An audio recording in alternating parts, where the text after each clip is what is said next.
Hello everyone, welcome back to the channel. स्वागत है आपका आपके फेवरेट चैनल इंडो पाठशाला पर। आज की इस वीडियो में हम कवर करेंगे लास्ट 3 मंथ्स के मोस्ट इंपॉर्टेंट करंट अफेयर्स को। इसमें देखो आपको करंट अफेयर्स देखने को मिलेंगे मार्च 2026 से लेकर मई 2026 तक। बिल्कुल लेटेस्ट वाले करंट अफेयर्स आपको मैं यहाँ पर कवर कराने वाला हूँ। ये वीडियो बिल्कुल अपडेटेड होगा। देखो लास्ट 5 मंथ्स के करंट अफेयर्स का जो है ना, वो मैंने 2 पार्ट इसके अपलोड किए हैं। दोनों पार्ट आप जाके देख सकते हो, दोनों इंपॉर्टेंट है। ये वीडियो जो है लास्ट 3 मंथ्स के बिल्कुल लेटेस्ट वाले करंट अफेयर्स को कवर करेंगे। लेक्चर कंटिन्यू करते हैं, देखेंगे अपना फर्स्ट क्वेश्चन है हमारा, Shashi Shekhar Vempati has been appointed as the chairperson of which organisation. तो इनको देखो Central Board of Film Certification के जो है ना चेयरमैन नियुक्त किया गया है, चेयरपर्सन नियुक्त किया गया है। ऑप्शन सी करेक्ट हो जाएगा। यहाँ पर आप देख सकते हो Shashi Shekhar Vempati has been appointed as the chairperson of the Central Board of Film Certification for a 3 year term, जो कि स्टार्ट कब से हो रहा है, 6 मई 2026 से। ये वेम्पति जो है ना, ये फॉर्मर सीईओ रह चुके हैं प्रसार भारती में। बाकी आगे कुछ इंपॉर्टेंट फैक्ट हम देखेंगे जो एग्जाम पॉइंट ऑफ व्यू से काफ़ी ज़्यादा इंपॉर्टेंट है। रिवाइज कर लेते हैं एक बार। देखो यहाँ पर ना हेड्स हैं प्रेस एंड मीडिया के। ये स्लाइड काफ़ी ज़्यादा इंपॉर्टेंट है आपके एग्जाम के लिए। सबसे पहले देखो, प्रसार भारती बोर्ड के भी नए चेयरमैन बन गए हैं प्रसून जोशी। मोस्ट इंपॉर्टेंट, ये आपको याद रखना ही होगा, प्रश्न पूछा जाएगा यहाँ से। फिर बात करेंगे प्रेस इन्फॉर्मेशन ब्यूरो की, तो डायरेक्टर जनरल अभी बने Dhirendra Ojha. National school of drama के चेयरमैन बने हैं Paresh Rawal. Film and television institute of India जो है ना, इसके चेयरमैन कौन है करंट में, आर माधवन। में भी इंपॉर्टेंट पोस्ट है। आर माधवन जो है चेयरमैन किसके हैं, film and television institute of India के। ऑल इंडिया रेडियो के डायरेक्टर जनरल हैं प्रज्ञा पल्लीवल, याद रखिएगा। प्रेस ट्रस्ट ऑफ इंडिया के चेयरमैन हैं महेंद्र मोहन गुप्ता।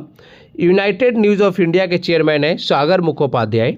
और इंडियन न्यूज़पेपर जो सोसाइटी है ना, उसके चेयरमैन है विवेक गुप्ता। ये स्लाइड काफ़ी ज़्यादा इंपॉर्टेंट है, आप स्क्रीनशॉट ले सकते हो। वैसे देखो इंडो पाठशाला का जो टेलीग्राम चैनल है, वहाँ पर आपको ज्वाइन हो जाना है। वहीं पर जो है ना सारी PDF आपको मिलेगी, 5 मंथ वाली और ये 3 मंथ वाली दोनों। इसके बाद देखो, N Rajam was awarded the Padma Vibhushan award in which field. तो इनको देखो 2025-26 का जो पद्म अवार्ड्स है ना, वहाँ पर पद्म विभूषण से सम्मानित किया गया है। किस फील्ड से रिलेटेड हैं ये, आर्ट फील्ड के लिए इनको जो है दिया गया है। वायलिन बजाती हैं ये, यहाँ पर आप देख सकते हैं इन्होंने हाथ में वायलिन भी पकड़ रखा है। यहाँ पर देखो, N Rajam is an Indian violinist who performs Hindustani classical music. She remained a professor of music at Banaras Hindu University. Later she become head of the department and the dean of faculty of performing arts of the university. N Rajam को ना पहले भी awards मिल चुके हैं, देख सकते हो आप। पद्म भूषण मिल चुका है 2004 में, पद्मश्री मिल चुका है 1984 में। तो 1984 में मिला है पद्मश्री, उसके बाद मिला है पद्म भूषण 2004 में। और अभी देखो 2025 का जो है ना, इनको पद्म विभूषण से सम्मानित किया गया है। तो ये आपको याद रखना, इंपॉर्टेंट पर्सनैलिटी है एन राजम। नेक्स्ट है यहाँ पर देखो, Shri VS Achuthanandan was awarded the Padma award in which field. इनको देखो मरणोपरांत दिया गया है और पद्म विभूषण दिया गया है। ये भी आपको पता होना चाहिए, यहाँ पे पद्म विभूषण मेंशन नहीं है, पद्म विभूषण इनको दिया गया है। किस फील्ड के लिए दिया गया है, पब्लिक अफेयर से रिलेटेड है ये देखो केरल के फॉर्मर CM रह चुके हैं, इनका जो है अभी निधन हो चुका है। ये प्रश्न एग्जाम में पूछा जा चुका है, हाल ही में एग्जाम में पूछा गया था, याद रखिएगा। देखो किसी भी राज्य के फॉर्मर CM हो, फॉर्मर गवर्नर हो, जिनकी डेथ हो चुकी हो, उनसे रिलेटेड एग्जाम में हमेशा प्रश्न बनते हैं। ये प्रश्न इंपॉर्टेंट है, आपको पता होना चाहिए। यहाँ पर आप देख सकते हो 21 जुलाई 2025 को जो इनका निधन हो गया था। He was titan of the Kerala politics, serving as the CM from 2006 to 2011 and as the leader of the opposition for a record 15 years. 15 साल तक देखो लीडर ऑफ द अपोजिशन रहे ये। बाकी यहाँ पर आप देख सकते हो, he was the founding member of the CPI-M and served as the party state secretary for 12 years. अच्छा, करेंट में अभी केरल के नए CM कौन बने हैं, उनका नाम है VD सतीशन, याद रखिएगा। VD सतीशन जो है अभी नए CM बने हैं केरल के।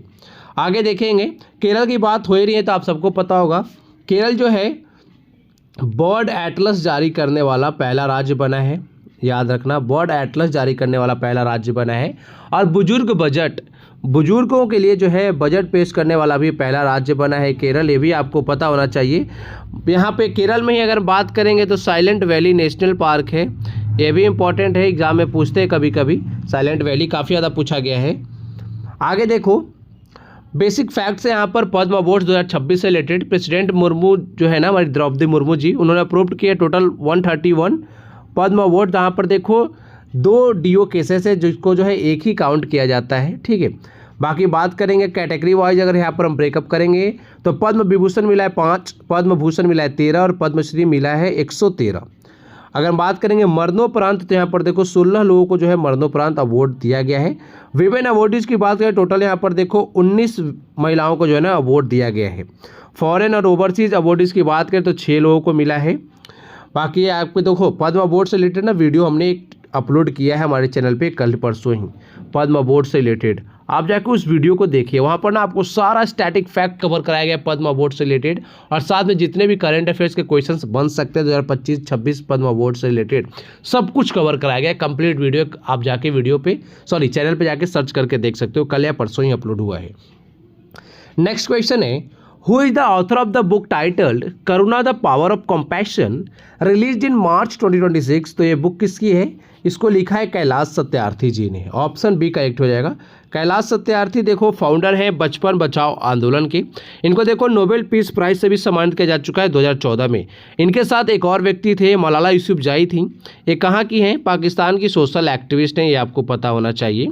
बाकी यहाँ पर जस्टिस सूर्यकांत आपको ऑप्शन में दिख रहे हैं, आप सबको पता है ये हमारे करेंट में चीफ जस्टिस हैं और अभी काफ़ी ज़्यादा न्यूज़ में भी हैं क्योंकि इन्होंने देखो हम जैसे बेरोजगारों को ना कॉकरोच बोल दिया है ना, इस वजह से। बाकी देखो एक और चीज़ आपको याद रखनी कैलाश सत्यार्थी से रिलेटेड, कैलाश सत्यार्थी जी की ऑटोबायोग्राफी जो है ना उसका नाम पता है क्या है? दिया सलाई। याद रखना ये इंपॉर्टेंट है, दिया सलाई किसकी ऑटोबायोग्राफी है? कैलाश सत्यार्थी की। बाकी एक पुस्तक जो है ना अभी हाल ही में रिलीज हुआ है, अपनापन।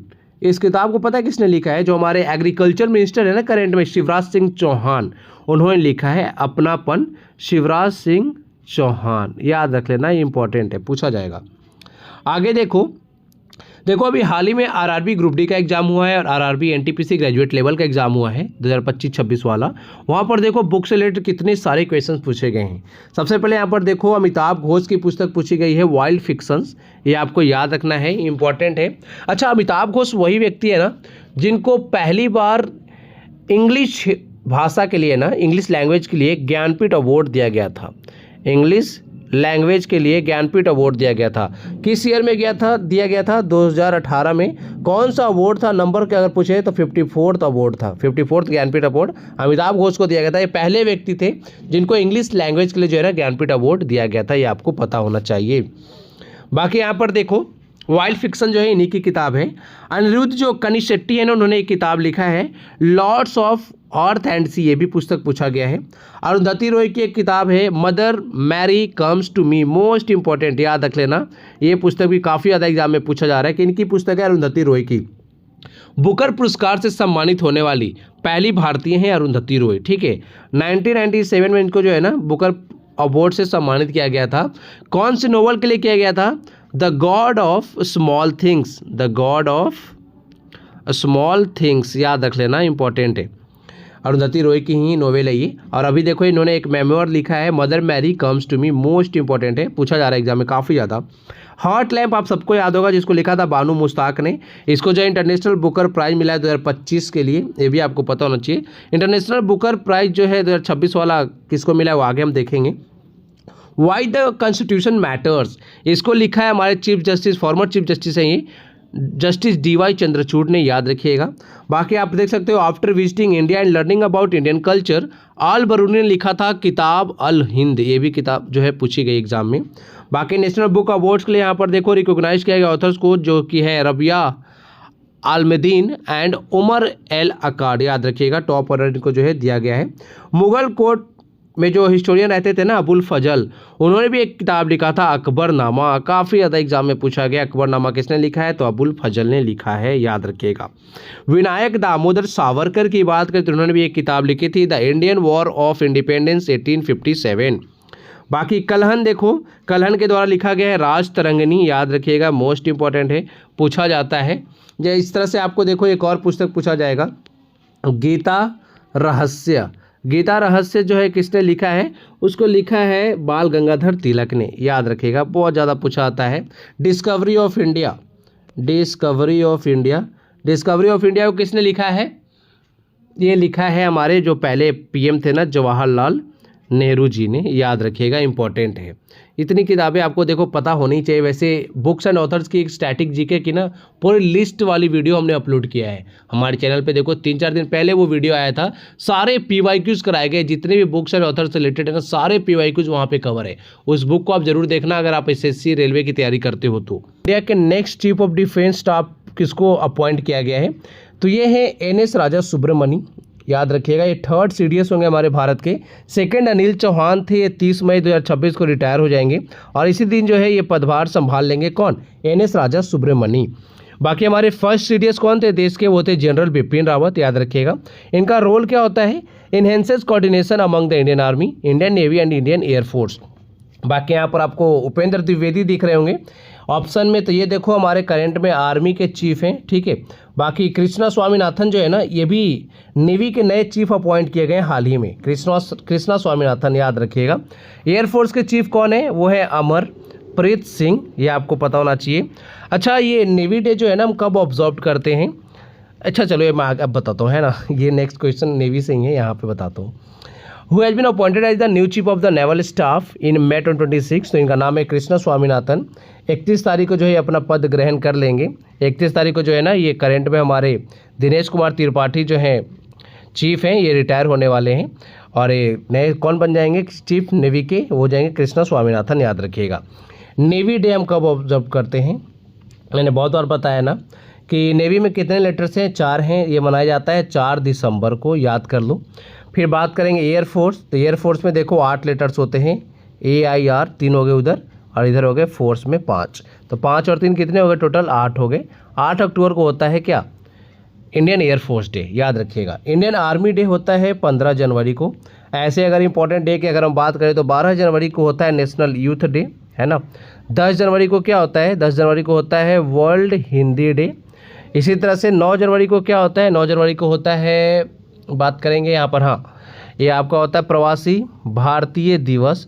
इसी तरह से 23 जनवरी इंपॉर्टेंट है। 23 जनवरी को जो है सुभाष चंद्र बोस जी की जयंती मनाई जाती है एज अ पराक्रम दिवस। तो ये सारे इंपॉर्टेंट डेज हैं। यहाँ पर देखो कमांडर इन चीफ की बात हो रही है। देखो हमारी नेवी हो, आर्मी हो या फिर आपका एयरफोर्स हो, कमांडर इन चीफ कौन होंगे? प्रेसिडेंट होंगे, जो कि द्रौपदी मुर्मू है करंट में। चीफ कौन है नेवल स्टाफ के? अभी दिनेश कुमार त्रिपाठी हैं, 31 मई को चेंज हो जाएंगे कृष्णा स्वामीनाथन। वाइस चीफ है नेवल स्टाफ के अभी यहाँ पर संजय वत्सयन, याद रखिएगा। नेक्स्ट क्वेश्चन है who has been chosen by the Indian National Congress as the new CM of Kerala? Kerala का नाम भी अभी बदला गया है, केरलम हुआ है ना। अच्छा आप मुझे ये बता दो कि किसी भी राज्य की नाम बदलने की जो प्रतिक्रिया है ना, वो तो पार्लियामेंट के पास यही शक्ति है ना नाम बदलने की। आप मुझे बताओ कि वो किस आर्टिकल में कहा गया है कि किसी भी राज्य का जो है नाम बदल सकते हैं? वो कहा गया है आर्टिकल 3 में, ठीक है, याद रखना। बाकी यहाँ पर देखो VD सतीशन नए केरला के CM बने हैं, ये पहली बार केरल के CM बने हैं, ठीक है। यूनाइटेड डेमोक्रेटिक फ्रंट के जो है ये हिस्सा है। इन्होंने 102 सीटें जीती हैं 140 सीटों में। बाकी जो पिनराई विजयन थे ना, इनका डिकेट जो है समाप्त कर दिया इन्होंने जीतने के बाद। लेफ्ट डेमोक्रेटिक फ्रंट से थे पिनराई विजयन। बाकी ये देखो 6 टाइम MLA रह चुके हैं पारावूर से और लीडर ऑफ द अपोजिशन भी रह चुके हैं केरला असेंबली में। यहाँ पर आप देख सकते हो कांग्रेस ने 63 सीट्स जीते हैं, CPI ने जीते हैं 26, IUML ने जीता है 22, CPI ने जीता है 8, यहाँ पर KEC ने जीता है 7 और RSP ने 3 जीता है। केरलम की बात करें, कैपिटल तिरुवनंतपुरम, गवर्नर है राजेंद्र अर्लेकर, CM यहाँ पर नए बन गए VD सतीशन और चीफ सेक्रेटरी है A जयतिलक। तो इतने सारे फैक्ट आपको याद रखना है। केरल में ही है साइलेंट वैली नेशनल पार्क, याद रख लेना, साइलेंट वैली नेशनल पार्क, ये आपको पता होना चाहिए। केरल ही पहला राज्य है जिसने बर्ड एटलस जारी किया था और दूसरा राज्य कौन बना है बर्ड एटलस जारी करने वाला? वो बना है गोवा। ये सारे फैक्ट आपको याद रखना है। अच्छा गोवा में कौन सी बर्ड सेंचुरी है? सलीम अली बर्ड सेंचुरी है गोवा में, पता होना चाहिए। अच्छा एक चीज़ और, अभी देखो हमारे 4 राज्य में इलेक्शन हुए ना और एक यूनियन टेरिटरी में हुआ। तो यूनियन टेरिटरी जो पुडुचेरी है वहाँ पे तो CM बन गए एन रंगास्वामी, है ना। बाकी 4 राज्यों की बात करें तो 4 में से एक हमने केरल का देख लिया, बाकी 3 का भी देख लेते हैं। वेस्ट बंगाल के जो CM बने ना वो बने शुवेंदु अधिकारी, BJP पार्टी से हैं ये।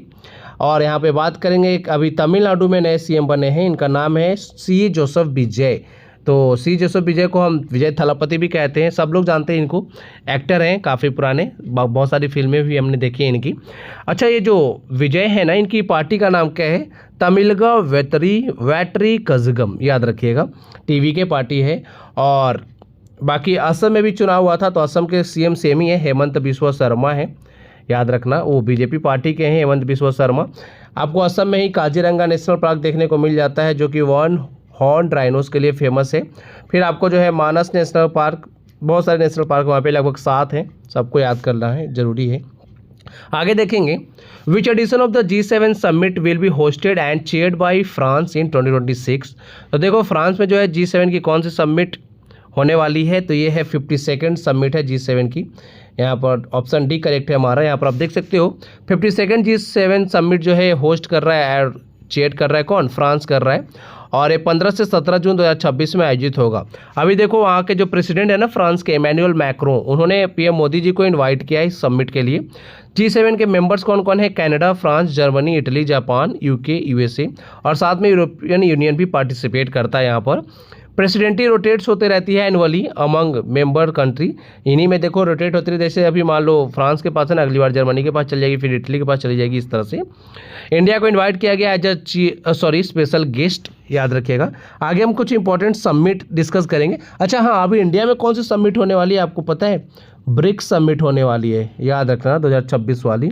अच्छा, एक और समिट इंडिया में आयोजित होने वाला है, इंटरनेशनल बिग कैट अलायंस के समिट जो है ना अभी पोस्टपोन कर दिया गया है। वैसे इंडिया में ही आयोजित होगा वो, इंडिया के न्यू दिल्ली में, अभी पोस्टपोन कर दिया गया उसको, ठीक है। इंटरनेशनल बिग कैट अलायंस जो है ना, उसका नया मेंबर कौन बना है? 26th मेंबर अभी बना है सऊदी अरबिया, ये भी आपको पता होना चाहिए। आए कुछ इंपॉर्टेंट समिट हम रिवाइज करेंगे। G20 समिट 2026 इस बार होने वाली है यूएसए के मियामी में, 22nd एडिशन होगा इसका। G7 समिट 2026 तो अभी देखो फ्रांस में आयोजित हो रहा है, 52nd एडिशन है। ब्रिक्स समिट की बात करें 2026 का इंडिया में आयोजित होगा। फिर है COP31, ये 2026 का जो है ना तुर्की में आयोजित होगा, याद रखना, जो कि फोकस होता है किस पे? क्लाइमेट फाइनेंस पे। आसियान समिट 2026 जो है फिलीपींस में आयोजित होगा, और ये आपको पता ही है 2 समिट्स होते हैं इसके। तो 48th एंड 49th समिट जो है कहाँ पर आयोजित होने वाला है? आसियान का फिलीपींस में होगा। एसीओ समिट 2025 आयोजित हुआ है चाइना में। फिर नाटो समिट 2025 की बात करें तो नीदरलैंड्स के द हेग में आयोजित हुआ है। अच्छा, द हेग में किसका हेडक्वार्टर है आपको पता है? इंटरनेशनल कोर्ट ऑफ जस्टिस का, याद रखिएगा। कहाँ पर हेडक्वार्टर है? द हेग में। India AI impact summit 2026 new Delhi में आयोजित होगा। एंड इंडिया एनर्जी वीक की बात करें 2026 में गोवा में आयोजित होगा। बाकी मैंने ब्रिक्स का बताया और International Big Cat Alliance summit बताई दिया, दोनों इंडिया में आयोजित होंगे। नेक्स्ट है, who won the 2026 International Booker Prize? तो ये जीता है यांग शुआंग जी ने, ठीक है, ताइवान के लेखक हैं ये, याद रखिएगा, इन्होंने जीत लिया इस बार का इंटरनेशनल बुकर प्राइज़। अच्छा, इन्होंने जो नोवेल लिखा है ना उसका नाम है ताइवान ट्रैवलॉग, ठीक है। तो ये जो है ना पहले मंदारिन चाइनीज़ भाषा में लिखा गया था, तो इसको इंग्लिश में किसने ट्रांसलेट किया है? वो किया है लिन किंग ने, ये आपको पता होना चाहिए। ताइवानीज अमेरिकन राइटर हैं ये लिन किंग। यहाँ पर कैश प्राइज कितने का मिलता है इंटरनेशनल बुकर प्राइज़ में? तो ये मिलता है आपको 50,000 यूरो, ठीक है, याद रखना, $50,000 मिलता है। सॉरी क्या बोल रहा हूँ मैं? हाँ, 50,000 यहाँ पर पाउंड मिलता है, सॉरी पाउंड मिलता है ना। तो यहाँ पर आप देख सकते हो। बात करेंगे अच्छा 2025 का जो इंटरनेशनल बुकर प्राइज़ जो है ना वो किन्होंने जीता था? तो वो जीता था बानू मुश्ताक ने। इनकी एक शॉर्ट स्टोरीज थी हर्ट लैम्प, उसके लिए जीता था। जो बानू मुश्ताक है ना ये कन्नड़ की लेखक है, कन्नड़ भाषा की। तो इनकी जो शॉर्ट स्टोरी थी ना उसको इंग्लिश में किसने ट्रांसलेट किया था? दीपा बस्टी ने, याद रखिएगा, इंपॉर्टेंट फैक्ट है।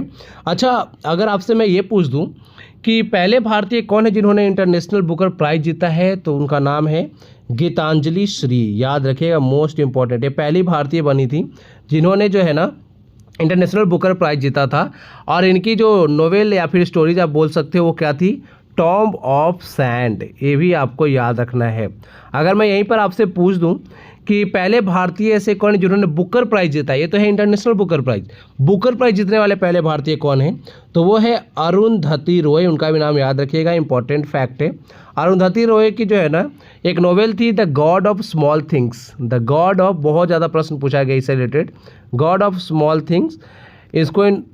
इसके लिए जो है ना इनको अरुंधति रॉय को नोवेल बोल रहा हूँ, ये बुकर प्राइज मिला था, इंटरनेशनल नहीं, बुकर प्राइज कब मिला था? 1997 में, याद रखिएगा। अगर आपसे पूछे पहले व्यक्ति इंटरनेशनल बुकर प्राइज जीतने वाले, गीतांजलि श्री, और पहले भारतीय जिन्होंने बुकर प्राइज जीता है तो वो है अरुंधति रॉय। ठीक है, इतना फैक्ट आपको पता होना चाहिए। नेक्स्ट देखेंगे, who become the first German researcher to win the Abel Prize 2026, तो ये हैं जियोर्ड फॉल्टिंग्स, याद रखिएगा। ऑप्शन बी करेक्ट हो जाएगा, ये जर्मनी के मैथमेटिशियन है। एंड बात करेंगे यहाँ पर, आप देख सकते हो ये अवार्ड को प्रेजेंट किया गया है Norway academy of science and letters के द्वारा, और इस अवार्ड की शुरुआत हुई थी 2003 में। ये एबल प्राइज जो है ना, इसको मैथमेटिक्स के क्षेत्र का नोबेल पुरस्कार कहा जाता है। 2025 का एबल प्राइज जो है किनको दिया गया था, ये प्रश्न एग्जाम में आ चुका है। जापान के मैथमेटिशियन है मसाकी काशिवारा को, याद रखिएगा, फैक्ट इंपॉर्टेंट है, पता होना चाहिए। नेक्स्ट है, who received the Lata Dinanath Mangeshkar award for 2026, तो ये मिला है कैलाश सत्यार्थी को, याद रखिएगा। ऑप्शन ए करेक्ट हो जाएगा यहाँ पर हमारा। कैलाश सत्यार्थी देखो नोबेल पीस प्राइज विनर है 2014 के। इनको जो है अभी लता दीनानाथ मंगेशकर अवार्ड 2026 से सम्मानित किया गया है। अच्छा, ये जो कैलाश सत्यार्थी जो थे ना, नोबेल पीस प्राइज इनको 2014 मिला था ना, किसके साथ मिला था? तो ये पाकिस्तान की सोशल एक्टिविस्ट है मलाला यूसुफजई, उनके साथ मिला था, याद रखिएगा। बाकी यहीं पर अगर हम बात करेंगे तो जो कैलाश सत्यार्थी उनकी ऑटोबायोग्राफी है दिया सलाई, मोस्ट इंपॉर्टेंट, याद रखना है। अच्छा, हाल ही में इन्होंने एक बुक लिखा है Karuna the compassion, most important. दोनों किताबें जो है ना काफ़ी ज़्यादा इंपॉर्टेंट है। दिया सलाई तो बहुत ज़्यादा एग्जाम में पूछा भी गया है, एंड करुणा द कंपैशन भी पूछा जाएगा, अभी एक एग्जाम में आ भी चुका है। अच्छा, जो अभी हमारे एग्रीकल्चर मिनिस्टर है ना शिवराज सिंह चौहान ने भी एक पुस्तक लिखा है अपनापन, याद रखिएगा, अपनापन। जो भी इन्होंने समय बिताया है ना पीएम मोदी के साथ पिछले 35 सालों में, उसका जो है यहाँ पर संग्रह किया गया इनके द्वारा।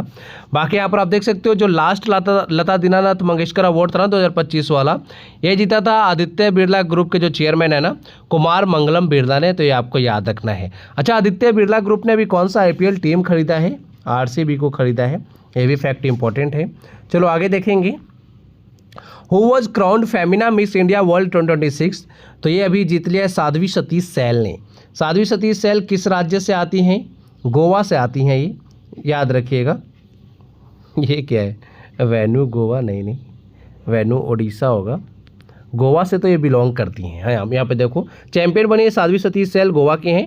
फर्स्ट रनर अप यहाँ पर ये राजनंदिनी पवार महाराष्ट्र की, एंड सेकेंड रनर अप रही है श्री अद्वैता। वेन्यू रहा है उड़ीसा का भुवनेश्वर, एंड 60th एडिशन था, ये भी आपको पता होना चाहिए। एंड यहाँ पर देखो एक और अवार्ड के बारे में बात हो रही है, मिस वर्ल्ड 2025 पीजेंट वॉच ओपल सुचाता चुआंगश्री हैं, ये थाईलैंड की हैं, ये भी आपको पता होना चाहिए। नेक्स्ट देखेंगे, who was named the Laureus world sportsman of the year for 2026, तो 2026 का Laureus world sportsman of the year का खिताब किसने जीता है? ये जीता है कार्लोस अल्कराज ने, याद रखिएगा, मोस्ट इंपॉर्टेंट पर्सनैलिटी, टेनिस के प्लेयर हैं ये कार्लोस अल्कराज। यहाँ पर देखो फैक्ट मेंशन भी है, स्पेनिश टेनिस प्लेयर हैं ये। इन्होंने जीत लिया है 2026 का world sportsman of the year award, और महिलाओं में आर्याना सबालेंका ने जीता है, आगे मैं आपको बताऊंगा। अच्छा देखो, यहाँ पर बात करेंगे हम कार्लोस अल्कराज की, तो यहाँ पर इन्होंने देखो अभी हाल ही में ऑस्ट्रेलियन ओपन 2026 का खिताब जीता है मेन सिंगल्स टाइटल का। उन्होंने फाइनल में हराया था नोवाक जोकोविच को। फ्रेंच ओपन देखो ये 2 बार जीत चुके हैं, 2024 में, 2025 में भी जीता था लास्ट टाइम। यहाँ पर इन्होंने जैनिक सिनर को हराया था 2025 वाले में, फैक्ट इंपॉर्टेंट है, याद रखना। विंबलडन जीत चुके हैं 2 बार, 2023-24 में, और US ओपन लास्ट ईयर का जो है 2025 वाला इन्होंने जीता था। देखो मैं बात करूं ग्रैंड स्लैम टाइटल 2025 की ना, तो देखो 2 तो इन्होंने जीत लिए, फ्रेंच ओपन 2025 और एक जीत लिया यहाँ पर US ओपन 2025। बाकी बच गया ऑस्ट्रेलियन और विंबलडन ना, वो दोनों जीता है, पता है किसने? जैनिक सिनर ने जीता है, याद रख लेना, इंपॉर्टेंट है। बाकी होस्ट यहाँ पर किया था टेनिस के ही लीजेंड है एक नोवाक जोकोविच, सर्बिया से आते हैं, और इनके साथ जो है स्कीइंग स्टार हैं एलिन गो, इनके द्वारा जो है ना होस्ट किया गया था। आगे यहाँ पर देखो लिस्ट है। अच्छा हाँ, एक चीज़ और, जो हमारी इंडियन वीमेन क्रिकेट टीम जो है ना, ये फर्स्ट टाइम जो है ना यहाँ पर नॉमिनेट की गई थी prestigious Laureus world team of the year award के लिए 2026 के लिए, लेकिन यहाँ पर ये अवार्ड जीत नहीं पाई है। ठीक है, आगे देखो, यहाँ पर देखो जो टीम ऑफ द ईयर के लिए जो नॉमिनेट हुई थी ना इंडियन वुमेन टीम, यहाँ पर जीता है पेरिस सेंट जर्मेन ने। स्पोर्ट्समैन ऑफ द ईयर का अवार्ड मिला है कार्लोस अल्कराज को, स्पेन के प्लेयर हैं ये। Sports women of the year का अवार्ड मिला आर्याना सबालेंका को, याद रखना, बेलारूस की हैं ये। बाकी breakthrough of the year पूछा जाता है एग्जाम में, लैंडो नॉरिस ने जीता है, ब्रिटिश के हैं। कमबैक ऑफ द ईयर यहाँ पे रोरी मैकलोरी हैं, आयरिश के हैं। ठीक है। बाकी आप यहाँ पे थोड़ा सा देख लीजिएगा, उतना इंपॉर्टेंट नहीं है। हाँ, लाइफ टाइम अचीवमेंट अवार्ड एक बार देख लेना, नादिया कोमानेसी को मिला है, रोमानिया के हैं। नेक्स्ट है, according to recent report which state is the largest producer of jaggery. तो बात करेंगे गुड़ की, तो गुड़ का जो है सबसे बड़ा उत्पादक राज्य कौन सा बना है, तो ये है Uttar Pradesh. Option C correct हो जाएगा, याद रखिएगा। इंडिया देखो प्रोड्यूस करता है over 70% of the world jaggeries, making it the largest global producer. तो देखो पूरे वर्ल्ड में बात करें तो विश्व में भारत का नंबर 1 स्थान है यहाँ पर। बाकी देखो जैगरी को पॉपुलरिटी जो है हम गुड़ के नाम से जानते हैं। एंड यहाँ पर आप देख सकते हो जैगरी किस किस में रिच है, calcium, iron, magnesium, potassium, zinc, phosphorus, vitamin and antioxidant. In India की बात करें तो उत्तर प्रदेश जो है लार्जेस्ट प्रोड्यूसर बना है जैगरी का। नंबर 2 पर महाराष्ट्र है, नंबर 3 पर है कर्नाटक। तो ये फैक्ट आपको याद रखना है। अच्छा, उत्तर प्रदेश से जो है ना आपको एक चीज़ और याद रखनी है, 99th रामसर साइट आपको याद रखना है। 99th रामसर साइट जो है ना वो है शेखा झील, याद रखिएगा। वो उत्तर प्रदेश के कौन सा वो जिला है, अलीगढ़, हाँ अलीगढ़ में है ये। तो 99th रामसर साइट बना है भारत का, ये आपको याद रखना है, इंपॉर्टेंट है। नेक्स्ट है, प्राइम मिनिस्टर नरेंद्र मोदी को जो है अभी देखो किस देश के द्वारा, नहीं स्वीडन के द्वारा जो है ना कौन सा अवार्ड दिया गया है। तो स्वीडन, अभी देखो लगभग 5 देशों के दौरे पे गए थे हमारे पीएम मोदी। इंडिया से निकले यूएई पहुंच गए, ठीक है, यूएई से फिर स्वीडन पहुंच गए, स्वीडन से पहुंच गए नीदरलैंड्स, ठीक है, नीदरलैंड्स पहुंचे। नीदरलैंड्स के बाद जो है ना ये कहाँ पहुंचे, इटली भी गए थे। आपने मेलोडी चॉकलेट वाला काफ़ी ज़्यादा प्रचार भी देखा होगा, ऐड भी देखा होगा। इटली के बाद फिर नॉर्वे चले गए, है ना। तो 5 देशों की यात्रा पे गए थे, फाइनली जो है भारत लौट आए हैं। तो स्वीडन के द्वारा इनको अवार्ड दिया गया है royal order of the polar star. ये आपको थोड़ा सा फैक्ट पता होना चाहिए, ऑप्शन बी करेक्ट है। और यहीं पर देखो नॉर्वे ने भी एक अवार्ड दिया है इनको। इस अवार्ड का नाम है grand cross of the royal Norwegian order of the merit. And ये तो 31st अवार्ड था पीएम मोदी जी का, बात करें इंटरनेशनल अवार्ड में। और यहाँ पर देखो ये जो नॉर्वे वाला मिला तो टोटल हो गए 32, ठीक है, ये आपको पता होना चाहिए। बाकी यहाँ पर देखो PM Narendra Modi health delegation level talks with Sweden के जो पीएम है उल्फ क्रिस्टर्सन, उनके साथ मीटिंग हुई इनकी, कहाँ पर, गोथेनबर्ग में। बाकी डिस्कशन जो है फोकस्ड रहा on cooperation in trade, green transition, artificial intelligence, emerging technology, startups, resilient supply chains, defence, space, climate action and people to people ties. Sweden की कैपिटल है स्टॉकहोम, ठीक है। बात करेंगे यहाँ पर देखो ऑफिशियल लैंग्वेज स्वीडिश है, मोनार्क यहाँ पर है कार्ल 16 गुस्ताफ, और यहाँ पर प्राइम मिनिस्टर है उल्फ क्रिस्टर्सन, याद रखिएगा। नेक्स्ट यहाँ पर देखो in April 2026 who has been appointed as the new vice chairman of NITI Aayog. तो नीति आयोग के नए वाइस चेयरमैन कौन बन गए हैं अप्रैल 2026 में, तो ये है अशोक कुमार लाहिरी, याद रखिएगा। और अभी नीति आयोग के ना नई सीईओ भी बनी है, निधि छिब्बर, उनका भी नाम याद रखना है। और यहाँ पर आप देख सकते हो नीति आयोग को जो है रिकॉन्स्टिट्यूट किया गया अभी हाल ही में। यहाँ पर अब इसके नए मेंबर बने राजीव गौबा, प्रोफेसर केवी राजू, प्रोफेसर गोवर्धन दास, डॉक्टर एम श्रीनिवास, फिर यहाँ पर प्रोफेसर अभय क्रांतिकार। ये सब जो है ना फुल टाइम मेंबर अपॉइंट किए गए हैं नीति आयोग में। How many Ramsar sites are there in India as of 22 April 2026। तो देखो अब रामसर साइट की संख्या जो है भारत में हो गई है 99। सेंचुरी से जो है हम एक कम है, 99 पहुँच गए। अच्छा, 99th रामसर साइट भारत का बना कौन सा है, तो ये है शेखा लेक बर्ड सेंचुरी, याद रखिएगा। इसको ऐड किया गया है 22 अप्रैल 2026 को। एंड ये उत्तर प्रदेश के अलीगढ़ ज़िले में है। अच्छा, ये 99 है, तो हमारे लिए 97 और 98 भी इम्पोर्टेंट है। तो अभी जो लास्ट में 2 थे ना इससे पहले वाले, वो थे एक देखो पाटन बर्ड सेंचुरी था, पाटन बर्ड सेंचुरी, वो यूपी का ही है। यूपी के किस ज़िले से है, एटा ज़िले से है, याद रखिएगा। और एक इसके साथ एक और को जो है रामसर साइट घोषित किया गया था, वो था छारी धांड, याद रखना, छारी धांड। छारी धांड कहाँ पर है, यह है गुजरात के कच्छ ज़िले में, ये इंपॉर्टेंट है, आपको पता होना चाहिए। अच्छा, यहीं पर मैं अगर आपसे पूछूं कि रामसर साइट जो है ना भारत के किस राज्य में सबसे ज़्यादा है, तो वो है तमिलनाडु में। तमिलनाडु में कितने हैं, तमिलनाडु में टोटल 20 है। अगर मैं आपसे पूछूं कि दूसरे नंबर पर कौन सा ऐसा राज्य है जहां पर सबसे ज़्यादा रामसर साइट्स है, तो वो है यूपी। यूपी में जो है टोटल 12 रामसर साइट्स हो गए हैं, तो ये आपको याद रखना है। बाकी यहाँ पर आप देख सकते हो शेखा झील बर्ड सेंचुरी जो fresh water wetland in Aligarh district of Uttar Pradesh recently recognised as India 99th Ramsar sites in 2026। तो अब रामसर साइट की संख्या कितनी है? भारत में 99 है। अच्छा, आपको ये भी पता होना चाहिए रामसर कन्वेंशन के बारे में। रामसर कन्वेंशन कब साइन हुआ था? 2 फेब को हुआ था, 1971 में हुआ था। कहाँ पर हुआ था? ईरान की एक सिटी है रामसर, वहीं पर हुआ था। और जो ये हुआ था किस लिए? वेटलैंड को जो है प्रोटेक्ट करने के लिए ये ट्रीटी साइन की गई थी। बात करेंगे वर्ल्ड वेटलैंड डे की। वर्ल्ड वेटलैंड डे जो है ना, कब ऑब्जर्व किया जाता है प्रतिवर्ष? 2 फेब को ऑब्जर्व किया जाता है। 2026 की थीम क्या है? इस बार की थीम क्या है? वेटलैंड्स, याद रखना सारे इंपॉर्टेंट फैक्ट्स है। वेटलैंड्स एंड ट्रेडिशनल नॉलेज, ये आपको पता होना चाहिए। इतने सारे फैक्ट आपको याद रखना है। अच्छा, यहीं पे अगर मैं आपसे पूछूं भारत का पहला रामसर साइट कौन सा था, तो देखो 2 थे। एक तो था चिल्का लेक। चिल्का लेक कहाँ पर है? चिल्का लेक है कहाँ पर? उड़ीसा पर। इसको और साथ में जो है ना केवला देव नेशनल पार्क, केवला देव नेशनल पार्क, ये है राजस्थान का। इन दोनों को एक साथ जो है ना रामसर साइट घोषित किया गया था। फर्स्ट रामसर साइट भारत के यही दोनों हैं। अगर मैं आपसे पूछूं भारत का सबसे बड़ा रामसर साइट कौन सा है, तो वह है सुंदरबन। कहाँ पर है?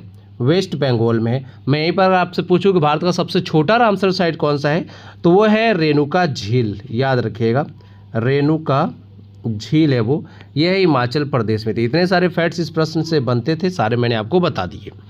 नेक्स्ट है the actor turned politician C Joseph Vijay was sworn in as the new chief minister of which Indian state on 10 May 2026।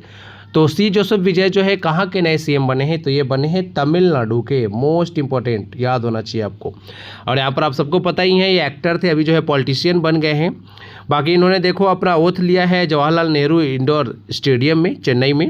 And बात करें यहाँ पर देखो His swearing in marks the end of nearly 6 decades of DMK and AIDMK dominance in Tamil Nadu politics। And यहाँ पर आप देख सकते हो इनकी पार्टी का नाम जरूर याद रखना, तमिलगांव वेट्री कजगम। मोस्ट इंपॉर्टेंट, ये आपको याद रखना है। बाकी यहाँ पर टीवीके ने कितनी सीट्स जीते वो भी आपको पता होना चाहिए। 108 टोटल यहाँ पे सीट जीती है इन्होंने। अभी देखो हाल ही में 4 राज्य में चुनाव हुए हैं, तो 2-3 देखो नए सीएम आए हैं हमारे सामने। एक तो देखो केरल में चुनाव हुआ है। केरल के नए सीएम कौन बने हैं? वी.डी. सतीशन, याद रखिएगा। फिर हुआ है वेस्ट बंगाल में चुनाव। वेस्ट बंगाल के नए सीएम कौन बने हैं? शुवेंदु अधिकारी। और यहाँ पे जो गवर्नर है वो कौन है? आर.एन. रवि हैं, ये भी आपको पता होना चाहिए। बाकी आपका जो है असम के तो सेम ही सीएम है, उनका नाम है हेमंत बिस्वा शर्मा। एंड ये जो पुडुचेरी एक यूटी में भी इलेक्शन हुआ, वहाँ पे एन रंगास्वामी जो है चीफ मिनिस्टर हैं। चलो आगे देखेंगे।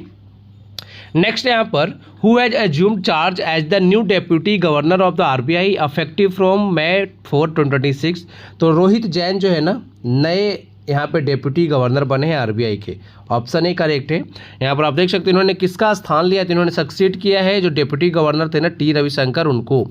बाकी हम आरबीआई के बारे में बात करेंगे तो आरबीआई को देखो इस्टेब्लिश किया गया था 1 अप्रैल 1935 को under the provision of the reserve bank of India act 1934। इसको जो है नेशनलाइज किया गया था 1949 में। एंड स्टार्टिंग में देखो इसको इस्टेब्लिश किया गया था कोलकाता में, तब इसका हेडक्वार्टर कोलकाता में ही हुआ करता था। लेकिन 1937 में जो है ना इसका हेडक्वार्टर को शिफ्ट कर दिया गया, रिलोकेट कर दिया गया। कोलकाता से कहाँ पहुँच गया? मुंबई में। करेंट में आरबीआई का हेडक्वार्टर कहाँ पर है? मुंबई में है, ये आपको पता होना चाहिए।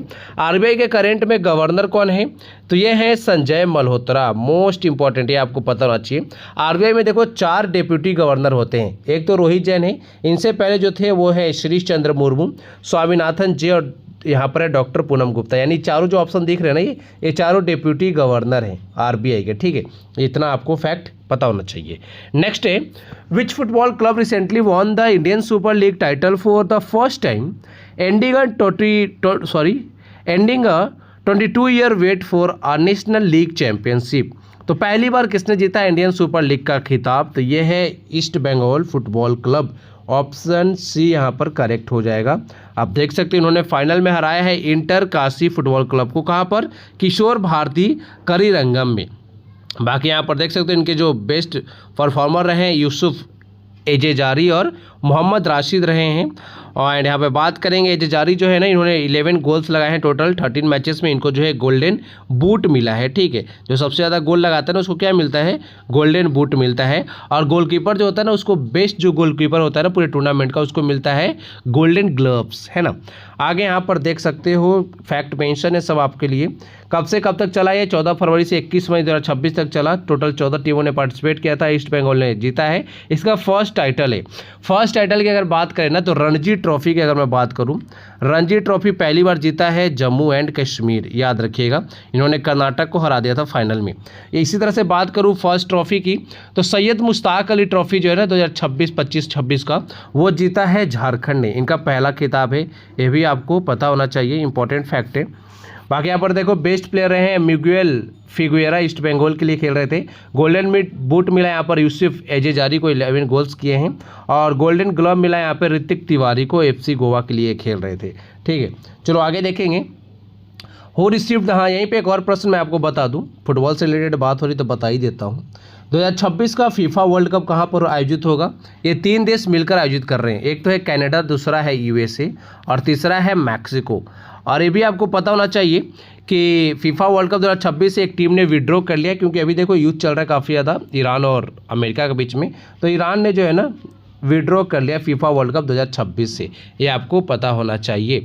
ठीक है, नेक्स्ट है who received the 9th professor MS Swaminathan award for 2024-25। तो ये मिला है डॉक्टर श्रीनिवास राव को। ऑप्शन बी करेक्ट हो जाएगा, इंपॉर्टेंट है। बात करेंगे यहाँ पर देखो रिसिपिएंट का नाम लिखा हुआ है, डॉक्टर श्रीनिवास राव हैं। एंड यहाँ पर देख सकते हो डायरेक्टर हैं ये, एंड VC है कहाँ पर, IARI में। बात करेंगे यहाँ पर तो देख सकते हो प्राइज यहाँ पर मिला है, गोल्ड मेडल तो मिलता ही है, कैश प्राइज मिलता है 2 लाख का। MS स्वामीनाथन के बारे में हम बात करेंगे। MS स्वामीनाथन जो है ना, इनको जो है father of the green revolution कहा जाता है भारत में। अच्छा, ये ग्रीन रेवोल्यूशन भारत में स्टार्ट कब हुआ था? 1966 से 67 के बीच में जो है स्टार्ट हुआ था। बाकी MS स्वामीनाथन जी की बात करें तो इनको देखो पद्मश्री से सम्मानित किया जा चुका है 1967 में। पद्म भूषण इनको जो है मिला था 1972 में, और पद्म विभूषण से इनको सम्मानित किया गया था 1989 में। मोस्ट इंपॉर्टेंट पर्सनैलिटी हैं MS स्वामीनाथन, जरूर याद रखिएगा इनके बारे में।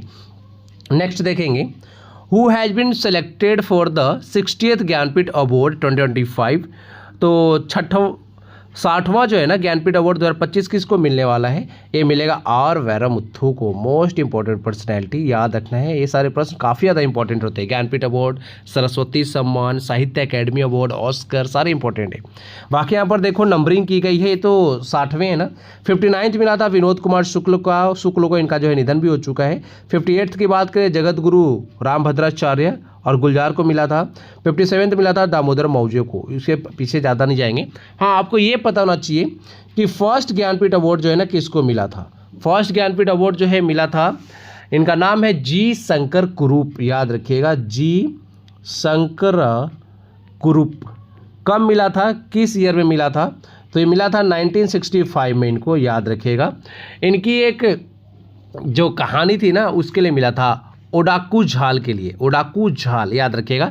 G शंकर कुरूप जो है ना मलयालम के लेखक थे, मलयालम भाषा के लिए लिखते थे किताबें। बाकी यहाँ पे बात करेंगे, हाँ एक प्रश्न और पूछा जाता है ज्ञानपीठ अवार्ड से रिलेटेड, काफ़ी इंपॉर्टेंट। देखो स्टार्टिंग से ना ज्ञानपीठ अवार्ड जो है ना इंग्लिश भाषा के लिए नहीं दी जाती है। तो पूछा जाता है कि फर्स्ट इंग्लिश भाषा के लिए जो है ना ज्ञानपीठ अवार्ड किनको मिला था? तो ये मिला था अमिताभ घोष को, याद रखना अमिताभ घोष को मिला था। कब मिला था, कौन से ईयर में मिला था? 2018 में मिला था। अगर नंबर की मैं बात करूं तो वो था 54th ज्ञानपीठ अवार्ड, याद रखिएगा। 55th तक देखो यहाँ पे मेंशन नहीं है, 54th मिला था अमिताभ घोष को। ठीक है, याद रखिएगा, इंपॉर्टेंट है। बाकी मैं बात करूं ज्ञानपीठ अवार्ड की, तो इसको जो है स्टार्ट कब से किया गया था? 1961 में किया गया था। लेकिन पहला अवार्ड कब दिया गया था? 1965 में, G शंकर कुरूप को। ये आपको पता होना चाहिए। ये अवार्ड दिया जाता है भारतीय ज्ञानपीठ के द्वारा, भारतीय ज्ञानपीठ के द्वारा जो है अवार्ड दिया जाता है। यहाँ पर देखेंगे अब हम लेटेस्ट वाला जो ज्ञानपीठ अवार्ड है उसके बारे में। ज्ञानपीठ अवार्ड जो है ना इंडिया का हाईएस्ट लिटरेरी ऑनर है for authors writing in Indian languages. यहाँ पर देखो 11 लाख का जो है ना कैश प्राइज मिलता है। बाकी यहाँ पर देखो वाग्देवी की एक स्टैचू भी मिलती है। R वैरमुथु जो है ना ये 3rd तमिल राइटर है जिनको जो है ज्ञानपीठ अवार्ड मिल रहा है 2025 वाला। इनसे पहले देखो तमिल में 2 और लेखक रह चुके हैं जो ज्ञानपीठ अवार्ड जीत चुके हैं। इनसे पहले देखो PB अकिलान 1975 में, और D जयाकंथन जो है ना 2002 में अवार्ड जीत चुके हैं। R वैरमुथु जो है ना इनको देखो पद्मश्री से सम्मानित किया गया था 2003 में। साहित्य अकादमी अवार्ड मिल चुका है 2003 में, और पद्म भूषण भी मिल चुका है 2014 में। 2014 वैसे भी इंपॉर्टेंट है हमारे लिए, क्योंकि देखो हम कैलाश सत्यार्थी के बारे में पढ़ते हैं। उनको जो है 2014 में ही नोबेल पीस प्राइज दिया गया था कैलाश सत्यार्थी को, है ना। किसके साथ मिला था? मलाला यूसुफजई के साथ। कैलाश सत्यार्थी की 2 पुस्तकें काफ़ी ज़्यादा इंपॉर्टेंट है। एक तो इनकी ऑटोबायोग्राफी है जिसका नाम है दिया सलाई, याद रखिएगा, कैलाश सत्यार्थी की ऑटोबायोग्राफी है दिया सलाई। और अभी देखो हाल ही में इन्होंने एक और पुस्तक लिखा है जिसका नाम है Karuna the compassion, most important, याद रखना है। चलो आगे देखेंगे। Who has been selected for the prestigious Saraswati Samman 2025, तो इनका नाम है राम कुमार मुखोपाध्याय, याद रखिएगा, इनको जो है सेलेक्ट किया गया है सरस्वती सम्मान 2025 के लिए। ये जो राम कुमार मुखोपाध्याय है ना, बंगाली भाषा के लेखक हैं। एंड बात करेंगे इनको, देखो अवार्ड मिलेगा किस नोवेल के लिए, तो इस नोवेल का नाम है हर पार्वती कथा, याद रखिएगा। ये अवार्ड जो है इंस्टीट्यूट किया गया है के बिरला फाउंडेशन के द्वारा। कब से स्टार्ट किया गया है? 1991 से, याद रखिएगा। 15 लाख का यहाँ पर कैश प्राइज मिलता है। और ये देखो जो हमारे जो कॉन्स्टिट्यूशन के शेड्यूल 8 में जो हमारे भाषा मेंशन है 22 लैंग्वेजेस, उसमें दिया जाता है, ये आपको पता होना चाहिए। अच्छा यहाँ पर देखो शेड्यूल आपको बताया गया है, कुछ मैं आपको आर्टिकल बता देता हूँ इंपॉर्टेंट जो है। सबसे पहले तो आपको ये पता होना चाहिए जो राष्ट्र भाषा से संबंधित जो अनुच्छेद है ना, वो पार्ट 17 में मेंशन है। पार्ट किस में मेंशन है? 17 में। और आर्टिकल की बात करें किस आर्टिकल में ऑफिशियल लैंग्वेज का जिक्र किया गया है, तो आपका आर्टिकल है 343 से लेकर 351, तो ये आपको याद रखना है। आर्टिकल आपका अगर आपको जो है ना 22 लैंग्वेजेस पूछा जाए किस शेड्यूल में है, तो वो हो गया आपका शेड्यूल 8। अगर आपसे पूछा जाए कि जो हमारी जो राष्ट्रभाषा जो है ना, उससे संबंधित जो अनुच्छेद है वो किस पार्ट में मेंशन है? 17 में है। अनुच्छेद कौन से हैं? 343 से 351 तक। तो इतना जो है लैंग्वेजेस से रिलेटेड आपको फैक्ट पता होना ही चाहिए। इसके बाद देखेंगे यहाँ पर देखो सरस्वती सम्मान के ईयर मेंशन है, 2025 का जीता है राम कुमार मुखोपाध्याय, बंगाली लेखक हैं। 2024 में जीता था भद्रेश दास स्वामी ने, संस्कृत के लिए मिला था इनको। और 2023 में जीता था प्रभा वर्मा ने, मलयालम के लिए। बाकी 2022 शिवशंकरी तमिल के लिए। नेक्स्ट है India's first under water museum is being developed in which district of Maharashtra, तो ये जो है सिंधु दुर्ग में जो है ना बनाया जा रहा है। ऑप्शन सी करेक्ट है, याद रखिएगा। महाराष्ट्र की कैपिटल है मुंबई, समर कैपिटल है। नागपुर विंटर कैपिटल है। गवर्नर यहाँ पर है जिष्णु देव वर्मा। सीएम है देवेंद्र फडणवीस, बीजेपी पार्टी के हैं। डेप्यूटी सीएम 2 हैं, एकनाथ शिंदे हैं शिवसेना पार्टी के, और सुनेत्रा पवार जो है अभी हाल ही में डेप्यूटी सीएम बनी है, एनसीपी पार्टी की हैं। यहाँ पर बात करेंगे India is developing its first under water museum near Sindhu Durg, याद रखिएगा। The project is centred around the decommission naval warship INS Guldar में बनाया जाएगा, उसके आसपास, ठीक है। The ship has been submerged about 22 metres under water near the Nivati rock. तो ये सारे फैक्ट थोड़ा सा इंपॉर्टेंट है, आप लोगों को याद रखना है। अच्छा अगर मैं आपसे पूछ दूं कि इंडिया का फर्स्ट अंडर वाटर मेट्रो कहाँ पर चला है, तो वो चला है कोलकाता में, है ना, हुगली नदी में बनाया गया था वो, याद रखिएगा, इंपॉर्टेंट है। चलो आगे देखें। Who has been named the 2026 recipient of the Stockholm Water Prize. ये जो स्टॉकहोम वाटर प्राइज है ना, इसको वाटर के क्षेत्र का नोबेल प्राइज बोला जाता है, ठीक है, याद रखें। जिस तरह से मैथमेटिशियन के क्षेत्र का नोबेल प्राइज बोला जाता है ना इसको, एबेल प्राइज को, उसी तरह से वाटर के क्षेत्र का जो है नोबेल प्राइज है ये स्टॉकहोम वाटर प्राइज। 2026 का मिला है कावे मदानी को, याद रखिएगा, ऑप्शन सी करेक्ट है। ईरान के हैं ये कावे मदानी। बात करेंगे यहाँ पर, तो ये अवार्ड इनको प्रेजेंट किया गया है जो यहाँ के किंग है ना, किंग कार्ल 16 के द्वारा, याद रखिएगा। एंड वर्ल्ड वाटर वीक जो अगस्त में मनाया जाता है, वहीं पर जो है इनको ये अवार्ड दिया जाएगा। अवार्ड की बात करें, इस्टेब्लिश किया गया था 1991 में। एंड अवार्ड देता कौन है, तो इसको दिया जाता है Stockholm water foundation collaboration with royal Swedish academy of sciences. तो ये सारे फैक्ट आपको पता होना चाहिए। अच्छा स्टॉकहोम जो है ना, किसकी राजधानी, जरा कमेंट बॉक्स में मुझे बता देना, ठीक है, एक बार। बाकी यहाँ पर आपको पता भी होगा, अभी जो है हमारे देश के राष्ट्रपति बोल रहा हूँ, PM भी गए थे, ये क्या बोलते हैं, नरेंद्र मोदी जी, है ना, कहाँ पे गए थे? स्वीडन गए थे। स्वीडन की कैपिटल है स्टॉकहोम। एंड यहाँ पर देखो नरेंद्र मोदी जी को जो है ना, स्वीडन के द्वारा एक अवार्ड दिया गया है, ठीक है। उस अवार्ड का क्या नाम है? Royal order of the polar star, order of the polar star, ठीक है, याद रखना।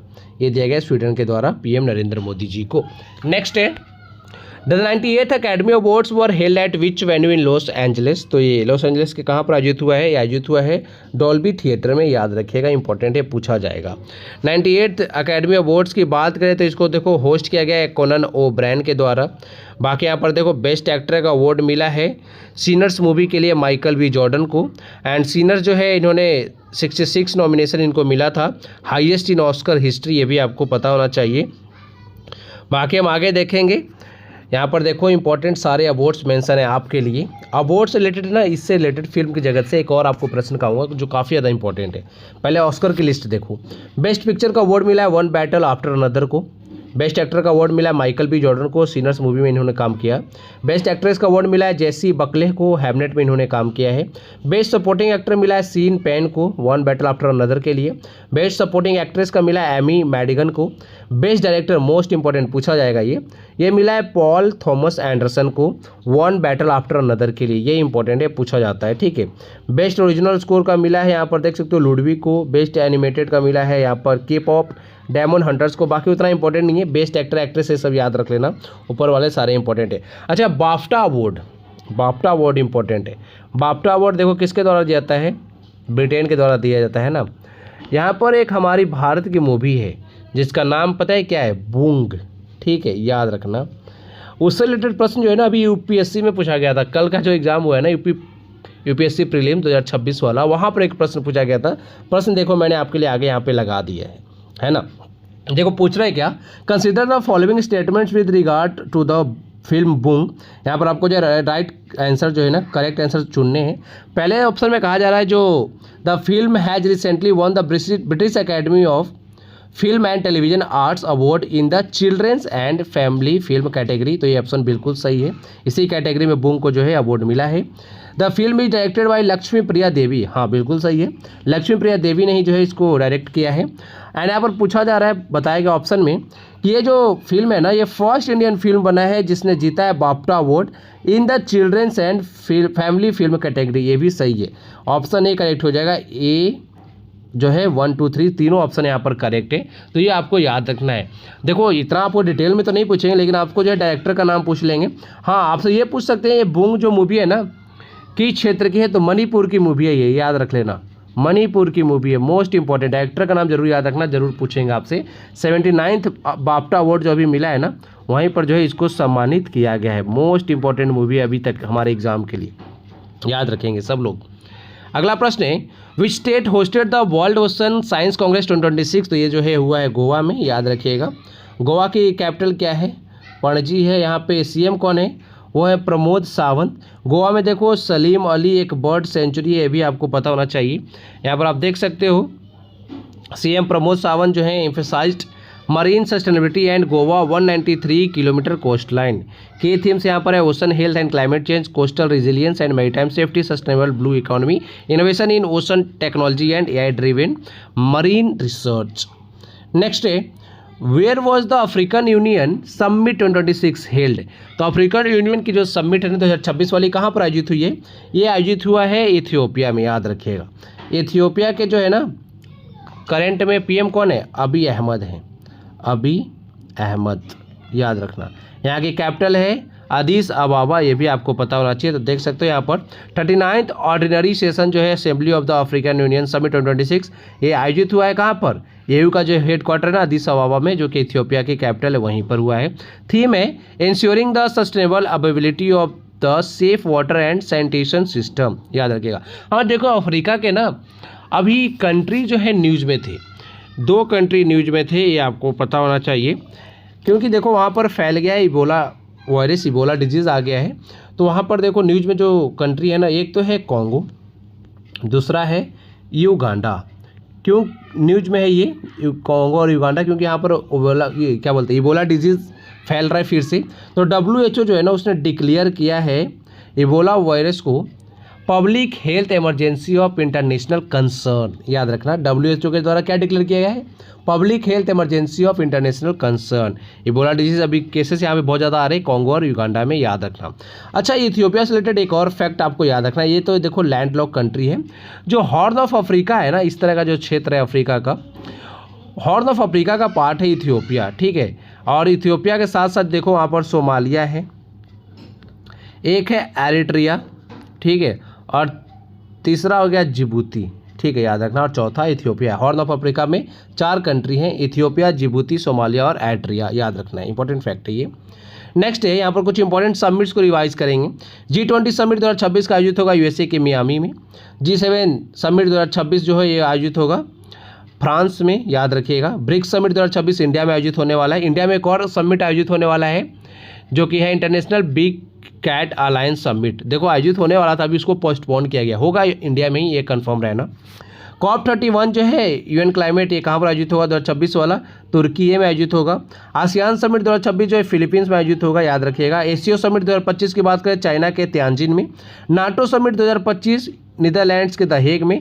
द हेग से रिलेटेड एक और फैक्ट आपको याद रखना है, यहाँ पर जो है ना इंटरनेशनल क्रिमिनल जस्टिस का जो है ना हेडक्वार्टर है, आपको पता होना चाहिए, इंटरनेशनल कोर्ट ऑफ जस्टिस है ना, याद रखना। फिर बात करेंगे इंडिया AI इम्पैक्ट समिट की, तो यह 2026 में कहाँ पर आयोजित हुआ है, न्यू दिल्ली में। इंडिया एनर्जी वीक की बात करें 2026 का गोवा में आयोजित हुआ है, तो सारे इंपॉर्टेंट आपको पता होना चाहिए, ठीक है। आगे है who was the legendary Indian playback singer who passed away on April 12, 2026 in Mumbai at the age of 92। तो तस्वीर देख के आप समझ गए हैं, आशा भोसले जी, याद रखिएगा, मोस्ट इंपॉर्टेंट पता होना चाहिए आपको। आप यहाँ पर देख सकते हो इनको जो इंपॉर्टेंट अवार्ड मिले वो हमारे एग्जाम पॉइंट ऑफ व्यू से इंपॉर्टेंट है। दादा साहेब फाल्के अवार्ड मिला है 2000 में। बात करें पद्म विभूषण मिला है 2008 में, बंग विभूषण मिला है 2018 में, महाराष्ट्र भूषण मिला है 2021 में, film fair life time achievement award मिला है 2001 में, और BBC life time achievement award मिला है 2002 में। तो मोस्ट इंपॉर्टेंट यहाँ पर है पद्म विभूषण, आपको याद रखना है, और दादा साहेब फाल्के अवार्ड। नेक्स्ट है who has been named the new national president of Bharatiya Janata party. तो बीजेपी के नए प्रेसिडेंट कौन बने हैं, नितिन नवीन बने हैं, ऑप्शन बी करेक्ट है। यह youngest ever in BJP history and first leader from Bihar to hold the post. तो ये देखो यंगेस्ट प्रेसिडेंट है बीजेपी के, आपको याद रखना है, ठीक है। बाकी देखो ये MLA हैं बांकीपुर पटना से, ये आपको पता होना चाहिए। नेक्स्ट देखेंगे who has been appointed as the vigilance commissioner in the central vigilance commissioner. तो ये बने हैं श्री प्रवीण वशिष्ठ, याद रखिएगा, इनको जो है विजिलेंस कमिश्नर बनाया गया है, जो हमारी सेंट्रल विजिलेंस कमिश्नर है ना वहाँ पर। देखो हेड नहीं बने, ये हेड है प्रवीण कुमार श्रीवास्तव, यहाँ पे कंफ्यूज मत होना, दोनों नाम एक ही हैं। प्रवीण वशिष्ठ जो है ना विजिलेंस कमिश्नर बने हैं, सेंट्रल विजिलेंस कमीशन के हेड जो है ना वो है प्रवीण कुमार वशिष्ठ, सॉरी श्रीवास्तव है, मैं भी कंफ्यूज हो रहा हूँ। वशिष्ठ जो है विजिलेंस कमिश्नर बने, ठीक है। बात करेंगे सेंट्रल विजिलेंस कमीशन की, तो देखो इसको रिकमेंड किया था के संतानम कमेटी ने, इसको इस्टेब्लिश किया गया था 1964 में। अपॉइंटमेंट की बात करें तो प्रेसिडेंट जो है अपॉइंट करते हैं सेंट्रल विजिलेंस कमिश्नर को एंड द विजिलेंस कमिश्नर्स को based on recommendation from a committee comprising the prime minister, home minister, और साथ में होते हैं leader of the opposition in the Lok Sabha, ठीक है। आगे देखेंगे करंट में कौन है leader of the opposition in the Lok Sabha, तो वो कौन है, राहुल गांधी हैं। राज्यसभा में लीडर ऑफ द अपोजिशन कौन है, मल्लिकार्जुन खड़गे हैं, पता होना चाहिए। आगे देखेंगे who has been appointed as the ITPP chief. तो ITPP के चीफ बने हैं यहाँ पर सत्यजीत सिंह कपूर हैं, याद रखना।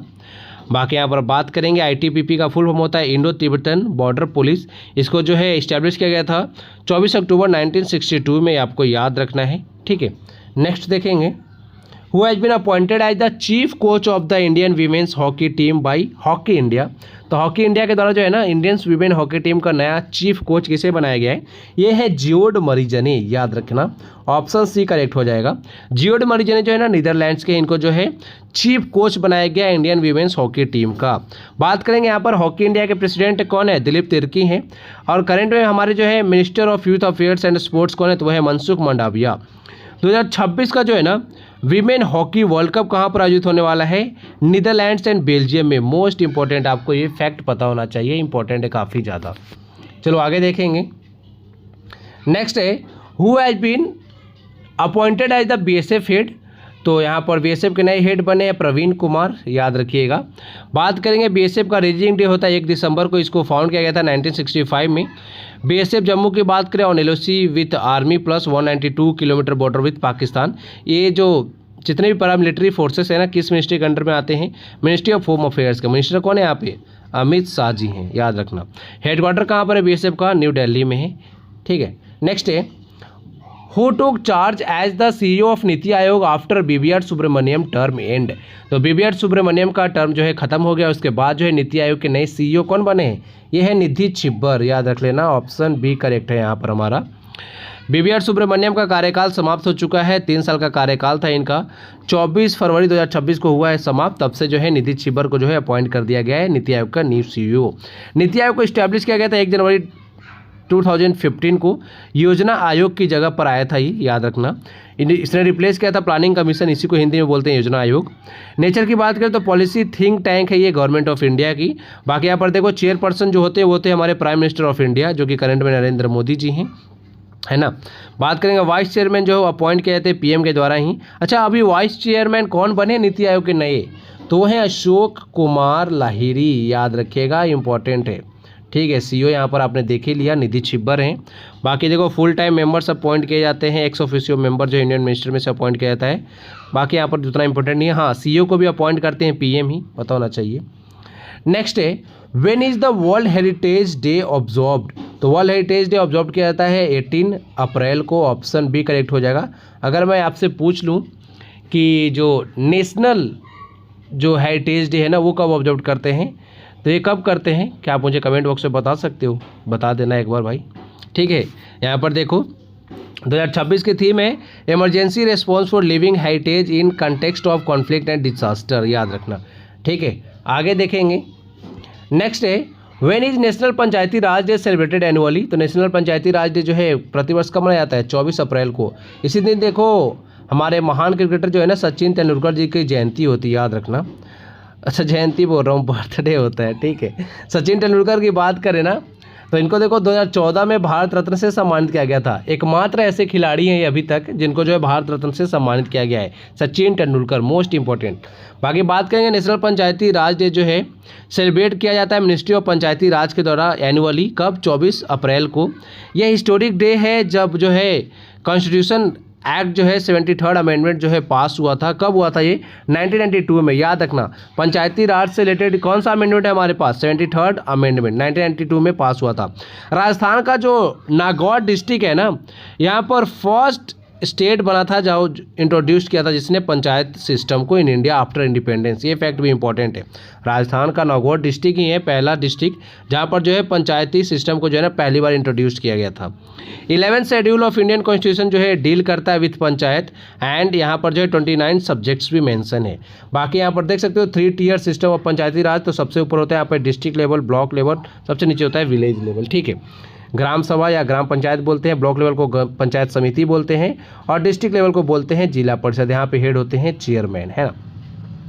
नेक्स्ट है यहाँ पर कुछ इंपॉर्टेंट डेज और थीम कुछ और हैं तो देख लो। 21 अप्रैल को ऑब्जर्व किया था सिविल सर्विसेज डे। 2026 की थीम है holistic development, saturation of government schemes. World earth day important है, 22 अप्रैल को ऑब्जर्व किया जाता है। थीम है our power our planet, most important, जरूर याद रखना, ठीक है। बाकी बात करेंगे वर्ल्ड इंटेलेक्चुअल प्रॉपर्टी डे, ये अप्रैल 26 को होता है। 2026 की थीम है IP and sports, ready set innovate, ठीक है। World day for safety and health at work, ये जो मनाया जाता है 28 अप्रैल को मनाया जाता है। 29 अप्रैल को ऑब्जर्व किया जाता है इंटरनेशनल डांस डे, ठीक है। नेक्स्ट है recently the creation of 5 new district was approved in which union territory. तो ये देखो लद्दाख में जो है ना 5 नए डिस्ट्रिक्ट बने हैं, ठीक है। यहाँ पर आप देख सकते हो पहले 2 थे, अब जो है 5 नए बन गए। टोटल कितने डिस्ट्रिक्ट हो गए लद्दाख में? 7, याद रखना। जो नए डिस्ट्रिक्ट जो क्रिएट किए गए उनके नाम कौन कौन से हैं? नुब्रा, श्याम, चांगथांग, जास्कर और द्रास, याद रख लेना। बाकी यहाँ प्रत्यक्ष तो अर्लियर जो है लद्दाख में सिर्फ 2 ही डिस्ट्रिक्ट थे, लेह और कारगिल। अब ये 5 नए ऐड हुए, टोटल कितने हो गए? 7 हो गए हैं। अप्रूवल जो है क्लियर किया गया यहाँ पर मिनिस्ट्री ऑफ होम अफेयर्स के द्वारा अगस्त 2024 में।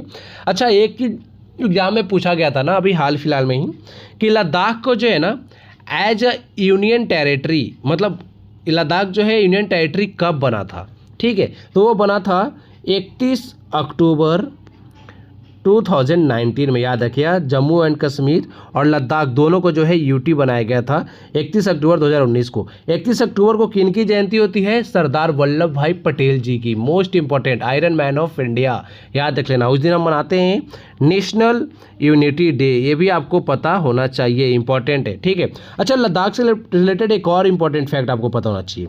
लद्दाख में जो है ना हेमिस नेशनल पार्क है, हेमिस नेशनल पार्क, और हेमिस नेशनल पार्क जो है ना इंडिया का सबसे बड़ा नेशनल पार्क है, ये भी आपको पता होना चाहिए, ठीक है। अभी लद्दाख के हाल ही में जो है नए एलजी भी बने हैं, लेफ्टिनेंट गवर्नर वो हैं विनय कुमार सक्सेना, विनय कुमार सक्सेना, याद रख लेना, इंपॉर्टेंट है। बाकी बात करें जम्मू कश्मीर के एलजी कौन है? मनोज सिन्हा है। और अभी हाल ही में जो है ना दिल्ली के नए एलजी बने हैं तरनजीत सिंह संधू। ये सारे फैक्ट इंपॉर्टेंट है आपके एग्जाम पॉइंट ऑफ व्यू से, आपको ना याद रखना ही है। इतने सारे फैक्ट बता रहा हूँ, सब याद रखो, ठीक है। नेक्स्ट यहाँ पर हम रिवाइज करेंगे। द AICTE वानी 3.0 स्कीम जो है लॉन्च किया गया 2026 में। एम क्या है? To promote the use of Indian languages in higher education. The name of the operation launched by the Narcotics Control Bureau against the international Captagon drug trafficking network is, क्या नाम है इस operation का? Operation raise पिल, याद रखिएगा। World telecommunication and information society day जो observe किया गया है 17 मई को। बाकी राहुल द्रविड़ ने देखो एक टीम खरीदा है यहाँ पर, क्या बोलते हैं, यूरोपियन T20 प्रीमियर लीग के लिए। इस टीम का नाम है डबलिन फ्रेंचाइज, याद रख लिएगा। राहुल द्रविड़ इंपॉर्टेंट है, इनको जो है द वॉल के नाम से भी जाना जाता है भारतीय क्रिकेट में। प्रोजेक्ट गरुड़ की बात करें, that was recently seen in news, is associated with space technology sector. India's first small and medium enterprise commercial semiconductor chip production unit has been established in Rajasthan. India concluded the Kimberley process Intersessional 2026 in Mumbai. Project सक्षम important है, launch किया गया था NHAI के द्वारा, national highway authorities of India के द्वारा, with what foundation. M क्या है इसका? Train rural women for jobs. The eastern regional agriculture conference 2026 जो ऑर्गेनाइज किया गया भुवनेश्वर में। स्क्वाड्रन लीडर जो है सानिया शर्मा, ये जो है बनी है first women officer of the Indian Air Force to be qualified as a Cat A flying instructor, याद रखिएगा। The Million Minds Tech Park जो है was inaugurated in Ahmedabad city of Gujarat, Gujarat में ही बन रही है गिफ्ट सिटी, ये भी आपको पता होना चाहिए। नेक्स्ट है डिफेंस मिनिस्टर जो है राजनाथ सिंह, इन्होंने laid the foundation stone of for a combat aircraft infrastructure project in Andhra Pradesh, याद रखिएगा। बात करेंगे on May 26 the Israeli military officially इन्होंने कन्फर्म किया है, यहाँ पर इन्होंने मार गिराया है एजुद्दीन अल हद्दाद को, याद